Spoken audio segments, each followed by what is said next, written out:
আমরা অনেক সময় আষাঢ়ের গল্প শুনি, আষাঢ়ের গল্প বুনি, কিন্তু একজন কৃষক তারা কখনো আষাঢ়ের গল্প শোনে না, গল্প বোনে না।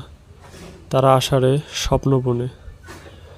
আজ আষাঢ় মাসের প্রায় 5 দিন আমরা আসছি আমাদের জমিতে ধানের বীজ ছিটানোর জন্য। আর এই আষাঢ় মাসে যদি আমরা আমাদের ধানের বীজগুলো জমিতে ফেলতে না পারি, তাহলে সেখান থেকে ধানের যে বিচন, সেই বিচন হতে অনেক সময় লাগবে। আর আমরা সঠিক সময়ে বীজ জমিতে গাড়তে পারবো না। আষাঢ় মাস হচ্ছে একটা সঠিক সময় কৃষকদের জন্য, ধানের বীজ জমিতে বোনার একটা একদম সঠিক সময়। আমরা জমিতে ধানের বীজ বুনতেছি আষাঢ়ে। শ্রাবণের শেষের দিকে আমরা এই বীজ জমিতে রোপণ করব। আর সেইখান থেকে হবে সুন্দর সুন্দর ধান।